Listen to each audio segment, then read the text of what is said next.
My presentation is tomorrow, and I'm worried about it.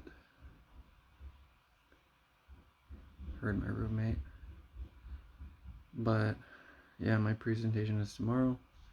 I'm worried about it because there's a lot of information that I haven't been able to incorporate too well yet. I would say I'm like 25% done so far. So I'll be at it for the rest of today trying to finalize it. So this is not really what my plan was like, but kind of turned out this way. Oh man, I just do not have like a lot of energy for stuff. And yeah, so I found like sort of what the bones of the presentation are going to be, which means I found like the articles I want to talk about. I think I might cut it down by a couple articles because I don't know if I want to have too many, or I might just emphasize 3 main articles rather than talk too much about all of them, partly because I don't know if I'll have like the time to do all of them today, but 3 I think is good. I've seen other people do about 3, and I might try and include like a short video of some sort, maybe humorous, maybe something funny, or something relevant to like the protests in Ottawa, or I guess across Canada, the Freedom Convoy or Truck Convoy or whatever you want to call it. But it's relevant to my presentation topic, which is personality traits and political choices.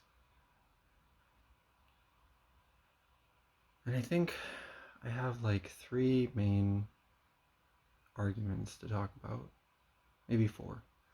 But the way my presentation is going to go is that I'm going to do an introduction. I'm going to say what I'm going to talk about in the introduction. I'm going to give a little bit of background information / defining the political parties of the left and the right. Talk quickly about the left and the right in Canada and the US. I'm going to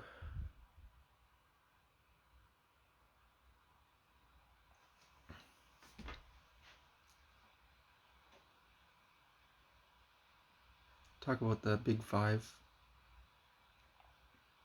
or the 5-factor model of personality traits: openness, conscientiousness, extroversion, agreeableness, and neuroticism. And then I'm going to jump into talking about,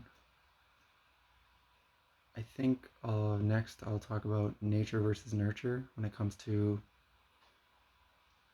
the personality trait influences on political ideology, and say that I have a good picture showing the assumed causal model versus the newer model, which shows that there's an underlying factor for both. There's likely an underlying factor for both political choices and personality traits, and it's not like the old version said of personality traits influencing political ideology. It's likely that they are not causally related but correlated, and that they develop at the same time. And then talk about how personality traits do change and political ideology does change, but they both change very slowly, but they can change. and talk about show the gene study that I mentioned in my introduction mini presentation earlier on in the course. Again, talking about how genes can predict political ideology, such as the taste gene, genes that code for taste sensitivity, gustatory sensitivity as it's called in the literature. People with higher sensitivity to disgust are predictably more conservative, and the rationale or the theory behind that is that people who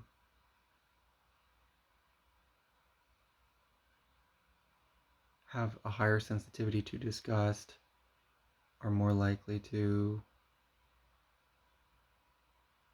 avoid pathogens, avoid mold, avoid disease, because when they taste it, they spit it out right away. Avoid sexually transmitted disease. And this sort of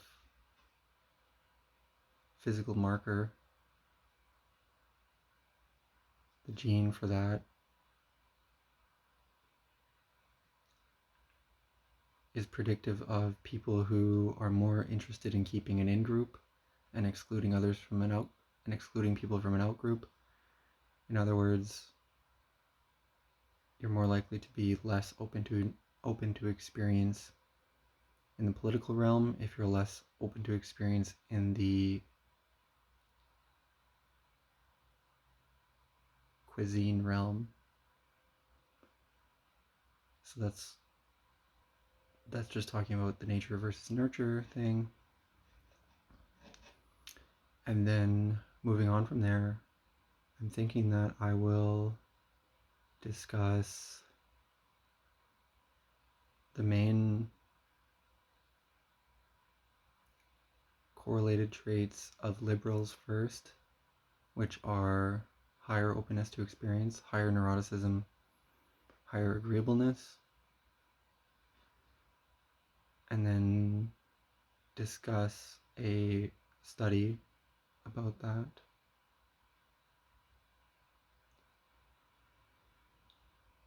And then move on to discussing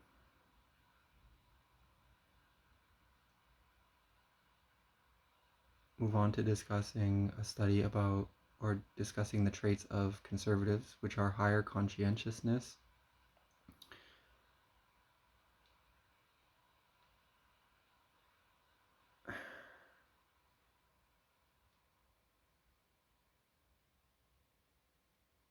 and less agreeableness. I'm not sure, because I could just invert it and talk about conservatives first, saying that they're less open to experience and less neurotic, but I'm thinking I'll just leave it the way I have it. Talking about liberals first, what they're higher on, then talking about conservatives next, what they're higher on, and citing studies for each.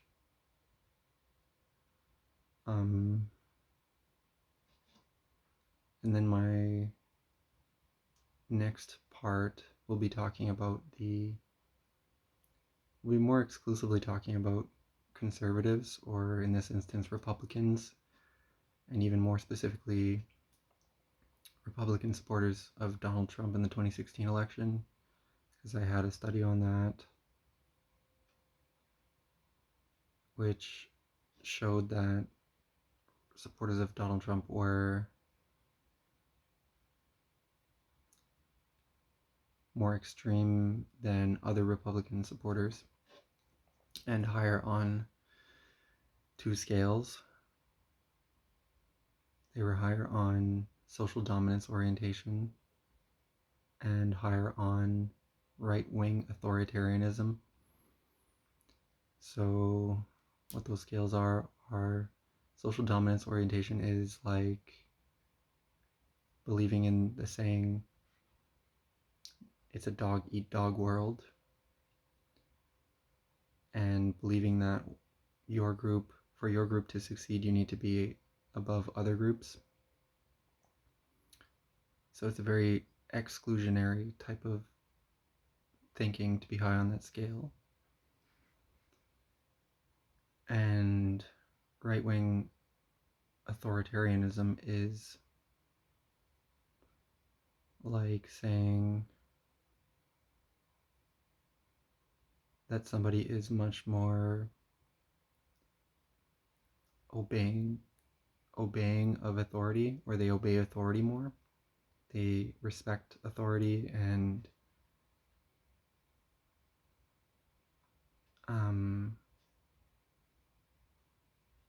believe in authority much more, like things like law and order. And this is related to the conscientiousness one, because conscientiousness, part of it is punctuality, orderliness, believing in hard work. Not to say that liberals cannot have these qualities, but conservatives tend to score higher, predictably, on conscientiousness. And so related to that, supporters of Trump in the 2016 election tended to score much higher than even average conservatives, than even your more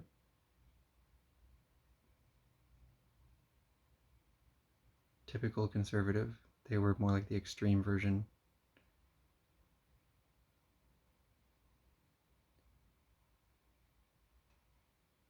To the point where like they almost like worshipped authority. So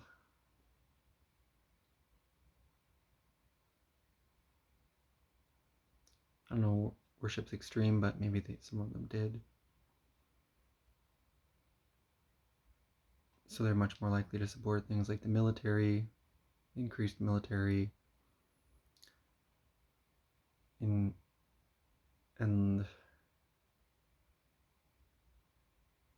increased police force, strong laws,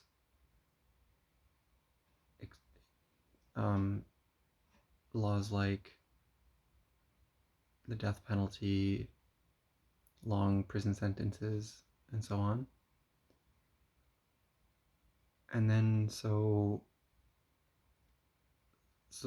with that study, just to add to that, I think I'll talk more about I want to touch on narcissism. I want to touch on the dark triad, which is narcissism, Machiavellianism, and psychopathy. Specifically narcissism, I think.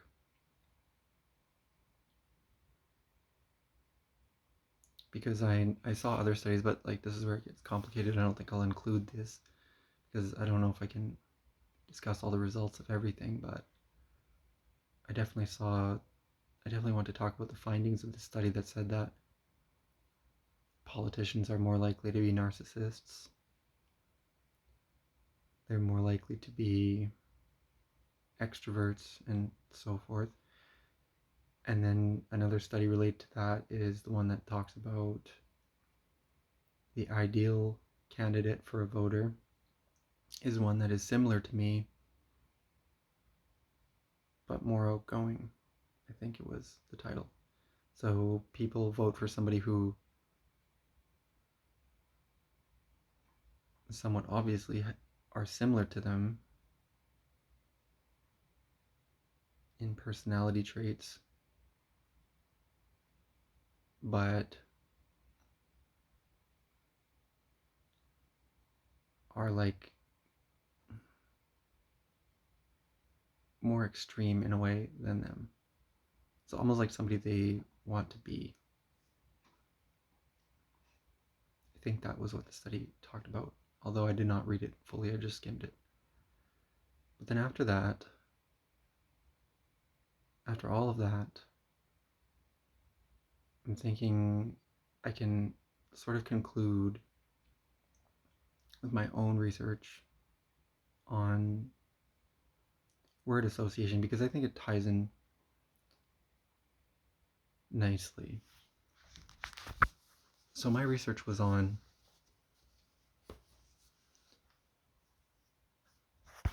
semantic associations between semantic association differences between Republican and Democrat senators. And Republican and Democrat senators in my tests of millions of their tweets had different connections between the words that they used. So one word was more closely connected to another word depending on if you were a Democrat or a Republican. And the theory there that sort of ties everything together is the one by George Lakoff, when he talked about in his book, The All New Don't Think of an Elephant, which actually I have sitting right here.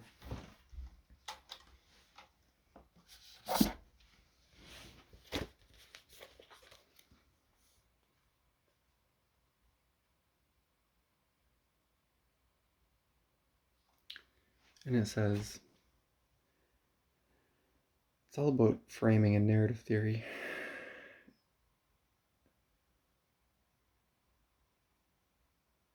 And it says, know your values and frame the debate. So the book just talks about how the language you use is quite important depending on who you're speaking to. Because you have to understand how they developed their language. And the two differences are conservatives and liberals. And so the theory goes that conservatives came from a strict parent household, which is why they are more allegiant to authoritarian language. And liberals came from more of a nurturing parent household, which is why they align more closely to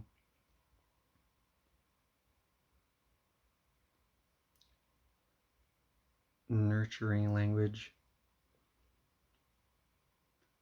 And the difference can be seen in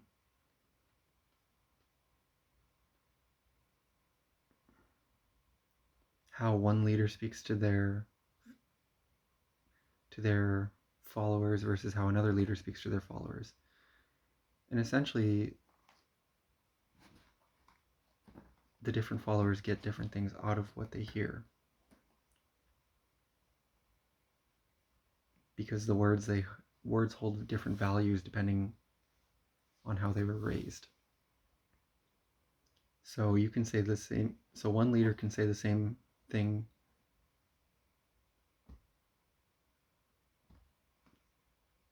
to each of the two groups, and each of the two groups will come away feeling differently. It seems obvious, but I was able to test it at a quantifiable level and get results that actually showed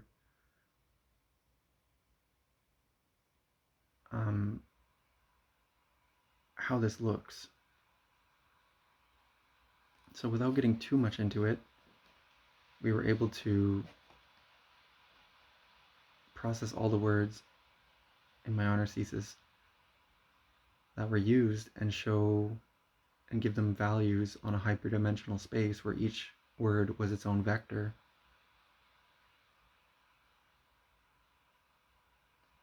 and show the relative strength or closeness between each word. So the closer a word was to another word, the stronger the association. And predictably, conservatives,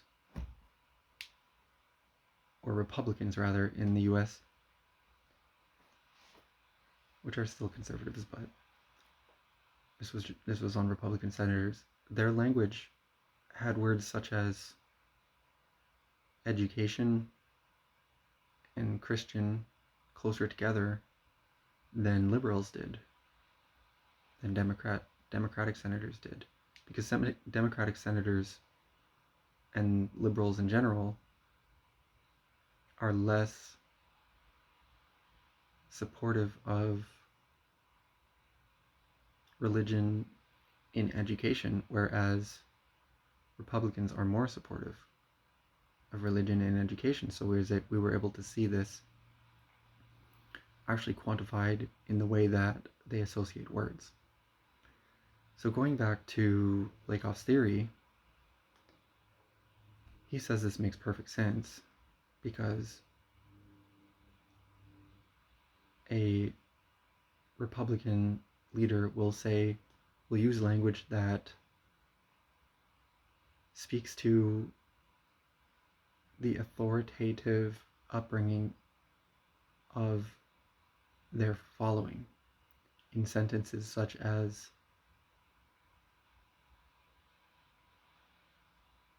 tax cuts are good for the average voter, whereas a liberal leader would say something more like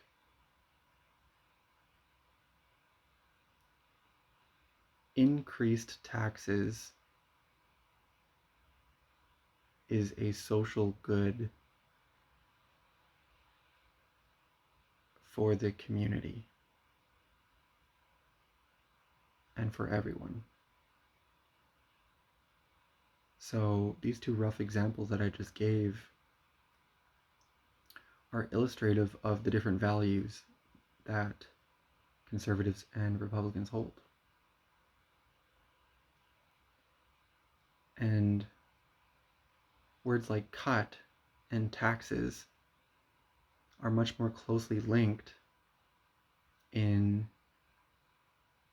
conservative language, but also linked similarly close to the words like good. So tax cuts good is kind of a boiling down of that thought process or that rhetorical statement, and also sort of like a defining characteristic of the conservative values. Conservatives want to limit the government. They don't want more taxes, they want less. They think tax cuts are good. Whereas liberals, in their language, are more likely to use language that is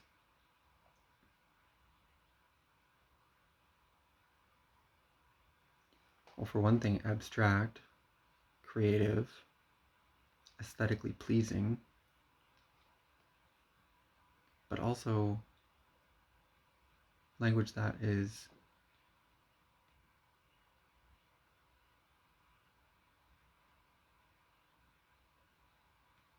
similar to their upbringing, nurturing. So things that are like good for everyone. Things that are inclusionary to everyone. Or rather, more correctly, to more people than conservatives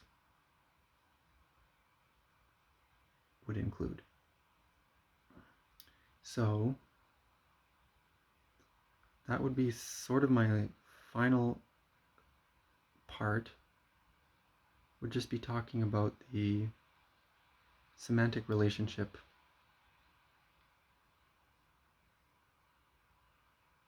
the upbringing,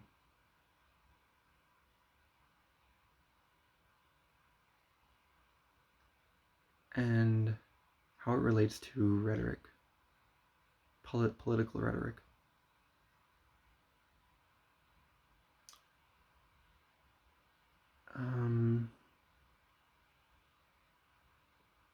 I think that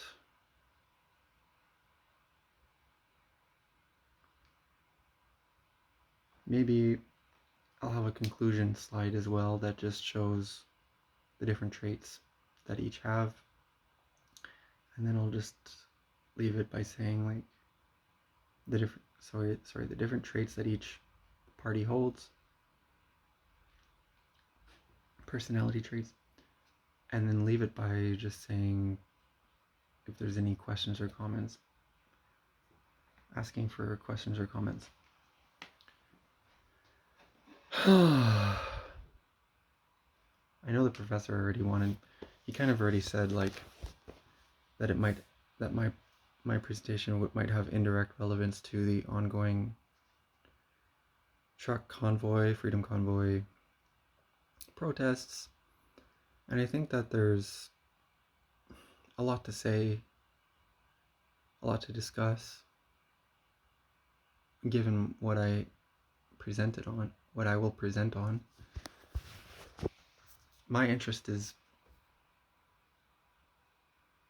more in the rhetoric side of things, even just in the differences between naming conventions. Some people call it the Freedom Convoy with pride, and unironically, some people call it the Freedom Convoy in quotes with a sneer on their face and heavy irony. Some people don't include the word freedom at all. They call it the truck convoy. Some people call it an occupation. A lot of news outlets call it an occupation. And oh, that reminds me, I want to include a political biased media chart in my presentation. I think they're very interesting, and I don't think many people have ever seen one. But they do exist, and they are just a left to right dimension and a vertical dimension that the vertical dimension shows what level the reporting is on. So an example is, I think Reuters or AP are factual on the scene reporting, direct fact of just what happened. And then at the very top, and then as you go lower on the y-axis, you see it moves further from direct factual reporting to more to analysis, and then it moves to more like opinion, and then at the bottom it just unrelated to fact. And then on the left to right spectrum is just the liberal on the left, conservative on the right, and you can see all the news outlets where they fall in this. I'm not too sure who ranks this, so that could be a confound. That is a confound, depending on who ranks it. Then we need to think about what their biases are, who ranked the media bias chart. But assuming that it is, let's say, evenly biased, because it's difficult to actually say that you're unbiased without sounding like you don't know what you're talking about, because everybody has a bias. Everybody has many biases, conscious and unconscious. And if you think you don't have any biases,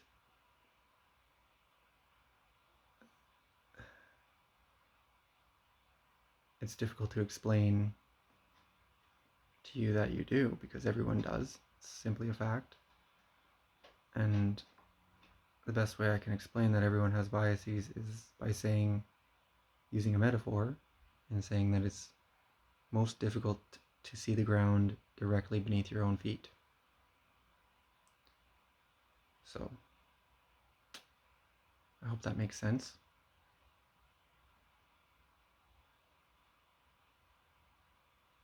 Biases are quite interesting. I used to be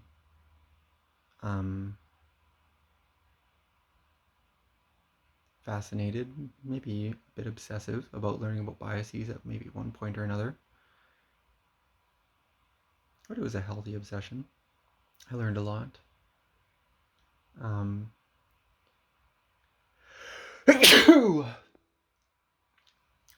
And that's partly what inspired me to study psychology in the first place, was reading articles on the You Are Not So Smart podcast, or website, and listening to the podcast, because I found them really interesting. Thinking back now, I think the guy was the author of that podcast, David McCraney, is a bit annoying in a way. He's definitely a huge source of information, and has a lot of curiosity, which is good. Seems he's more interested in explaining and letting people make up their own minds, but sometimes he gets a bit annoying with how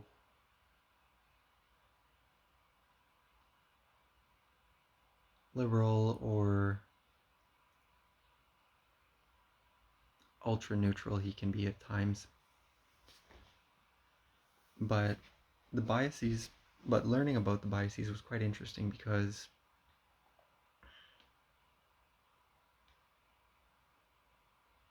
it seemed like nobody knew about them, or does know about them, or if they do, maybe they know one, and they treat it like Maslow's hammer. If you've ever heard of Maslow's hammer just is like a saying that if the only tool you have is a hammer, then everything looks like a nail.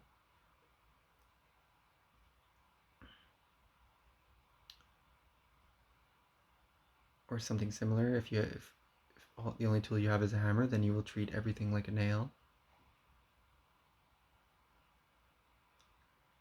And I think I was guilty of that. I know a lot of people are guilty of that. It's sort of just finding something that you think solves or explains so many things, feeling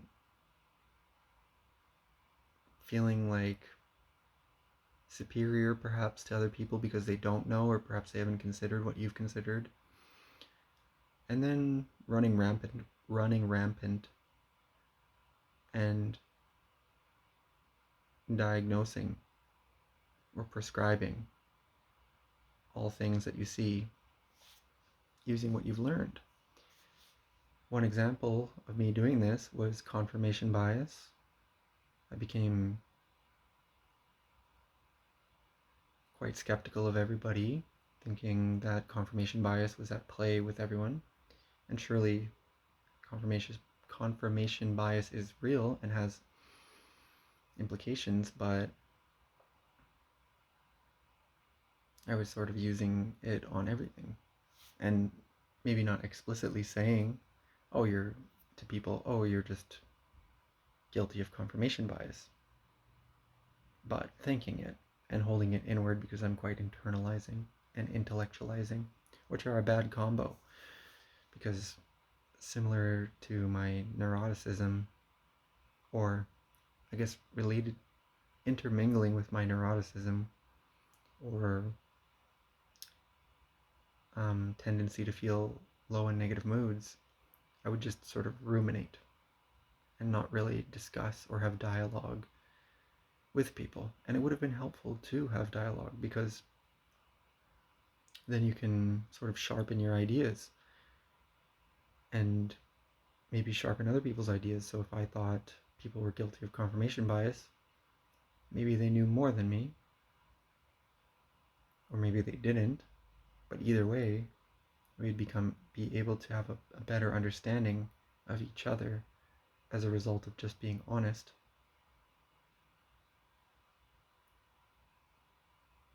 Rather than just internally making a judgment and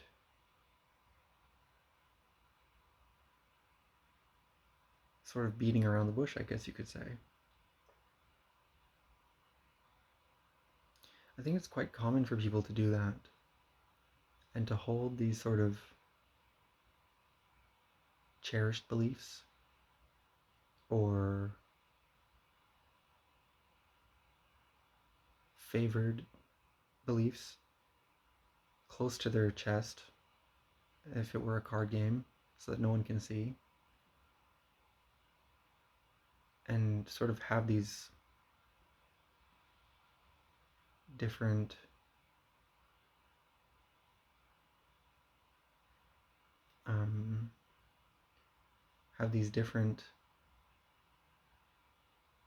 thoughts than they outwardly present as sort of a trump card. I'm not trying to reference Donald Trump, obviously, but the saying trump card, as sort of to have these beliefs as sort of a protection in a way, in case something cuts too deeply, or they get triggered, or they feel unsafe, or that they perhaps are losing an argument, and then they can sort of be angry or be upset and have in their mind a reason for it. They don't ever have to share that reason, but in their mind they're justified. And it's very important for people to feel justified. It's almost like a bedrock for our self-esteem, our self-concept, how we set up the world in our heads. Because if we don't feel like we have a justification for what we do and what's going on around us, we often tend to feel cognitive dissonance, or that our ego is being damaged or attacked in some way. And that's the interesting part about the ego, which is the ego seeks to preserve itself, to protect us. The ego kind of lives within us in a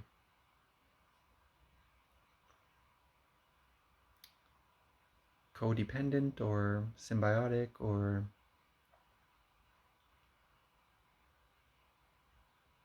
teamwork, or in some sort of relationship. Our ego works with us or works to control us.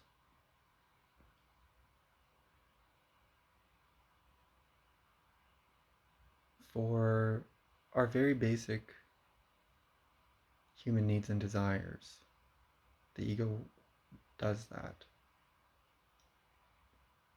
And so some people don't really understand that they have an ego at all, or think they don't, or maybe have heard it and never thought much about it. Maybe they don't believe in it. But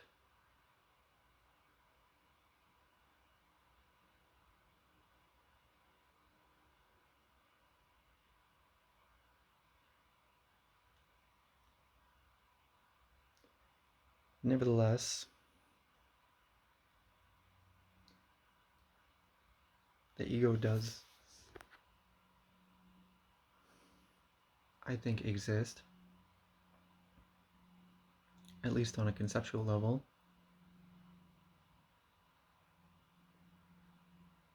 Perhaps its true form or our true nature can never be known, but at least for conceptual and practical purposes, the ego is a useful concept. Well, for practical purposes, the ego is a useful concept. That's a better way of saying it. And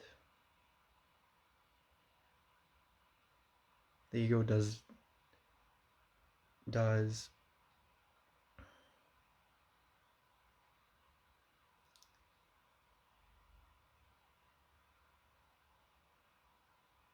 control us in some way. No, I'm not too sure. I'll just leave all this ego stuff. I'm not too sure about it. But I do know that biases exist. And we have to be aware of them, basically.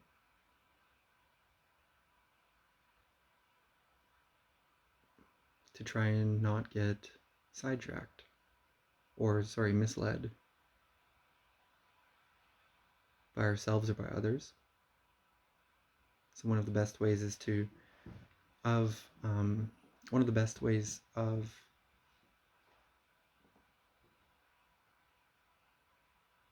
controlling for biases is just understanding them. Seeing them in your own life, seeing them in other people's actions or lives, and maintaining an awareness that potentially what you're seeing is your own bias,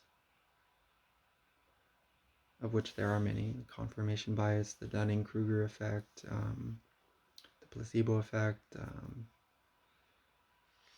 so many others, the illusion of asymmetric insight,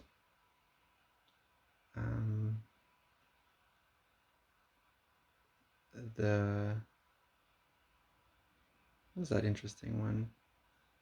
The American Idol effect. So just knowing about these biases can help us going forward. Now, of course, it may limit us in some way, perhaps in the short term, because it's actually quite enjoyable. This is why people don't want to admit they have bias, or admit that biases even exist within themselves, and only point to other people having bias, is because it's quite enjoyable what you can do with biases, especially when you're unchecked, when you don't even know that you have them, or that you resist all indication from others that you may have them. You can do a lot with biases, and you can have real life-altering benefits from them, or perhaps life-altering detriments. They can be deleterious to your life as well as beneficial. An example would be confirmation bias. We all know that thinking positively is a good thing, and that thinking negatively constantly is not a good thing. So like for me, being more prone to being neurotic, having low mood,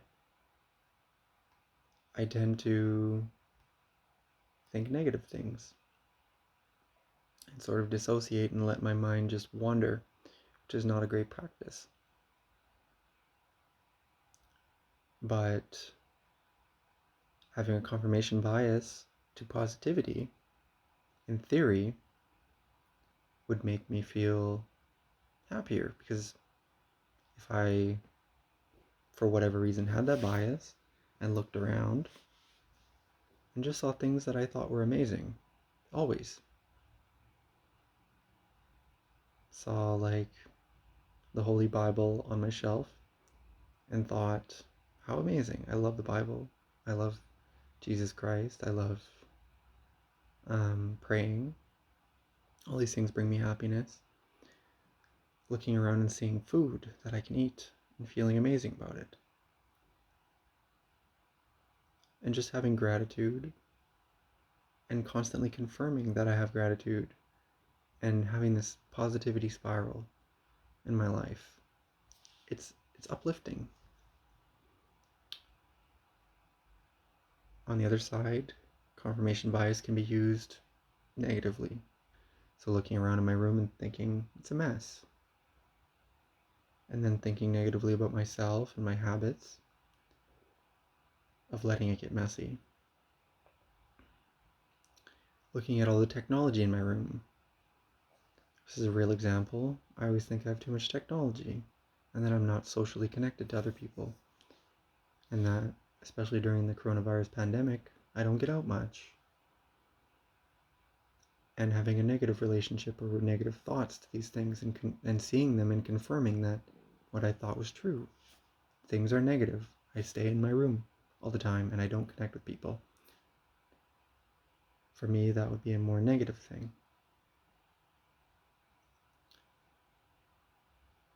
Confirmation bias can work in many ways. These are two quite benign examples of my own life. And I want to choose the gratitude example, which coupled with confirmation bias has true and real effects that can be measured. Daily gratitude is a measurable thing on happiness. People with higher gratitude are more happy. Studies have shown this repeatedly. But thinking of a more dangerous example, people that only use confirmation bias toward something that maybe damages other people, and they are able to get away with it,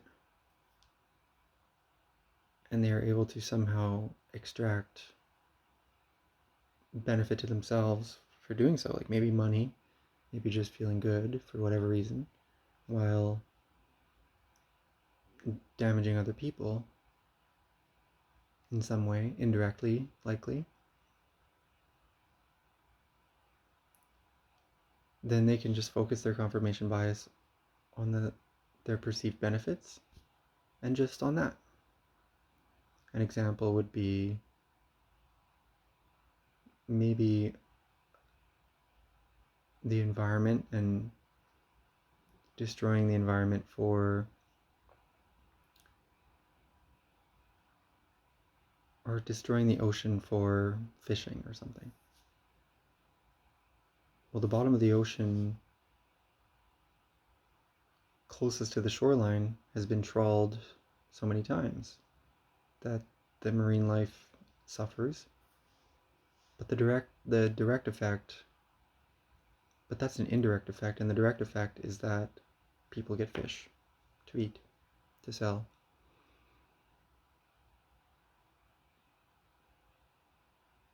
And so it gets very complicated. Because the biases can mix with many other things. Maybe one person will feel bad about it and decide to change life, but maybe other people will just say it's a necessary thing. And that they are just one small piece. And then it's not really up to them to do something different. And so, and also lack of education could be part of this. And of course, lack of resources, lack of means to change. But that could be for the fishermen, but at the higher level, at the governmental level, policy level, to get votes, to have people vote for them, these politicians can speak to whatever outcome will appeal to to the voter, the populist appeal to the most voters, which will get them elected. And so the incentives are very important in thinking about confirmation bias, in thinking about biases in general. People often say to follow the money. It's quite important, because generally people want to gain more money, gain more capital, gain more power. And so politics is quite complicated. Even just thinking about it from my limited point of view, as I go through the literature, I see more and more studies, some of which conflict with each other. It becomes difficult to parse out what to actually make my presentation on, because my own incentive is to get a good grade. And so I need to get back to work soon. I have my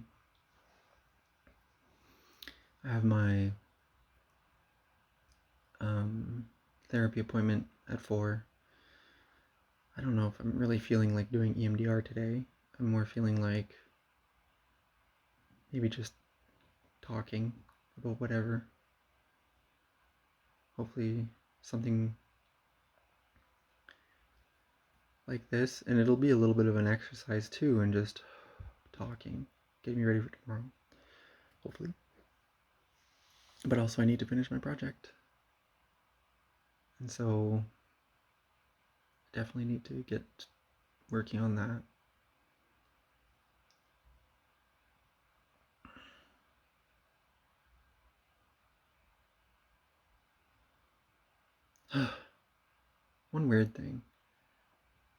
One weird anxiety thing that I just thought of is sort of the avoidant tendency I have to always feel like I do enjoy talking to someone and engaging with someone, sometimes being close, sometimes having a deeper conversation. But I do notice that I have always like this feeling, almost like pain, like a band-aid is soon to be ripped off, a very painful one, a very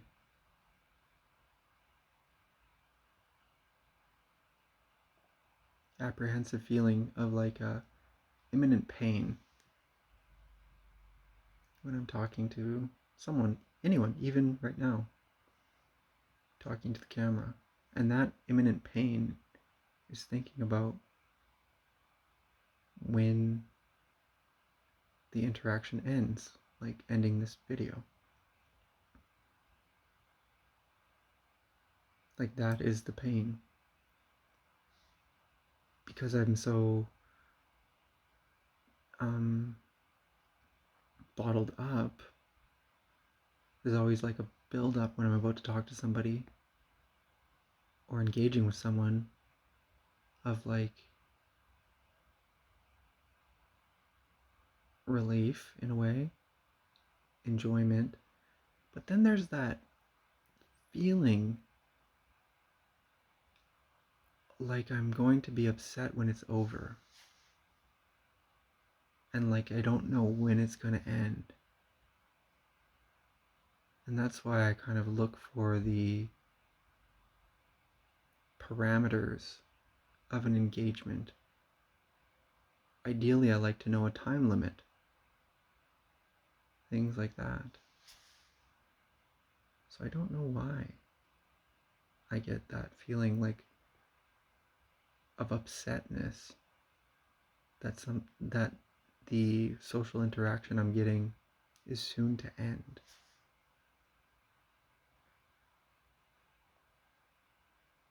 And feeling like pain when I think about that. And sadness.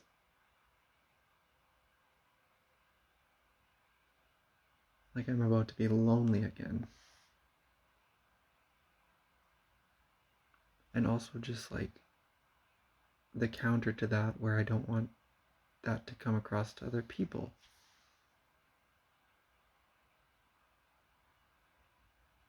That I'm lonely and that I want to talk to people.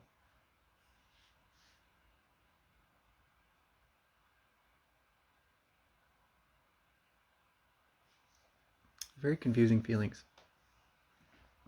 for me. Very confusing. But yeah, in any case, I'm going to end this video because it's been nice to talk about my problems of my presentation and my thoughts about politics and biases. And so I will leave it here.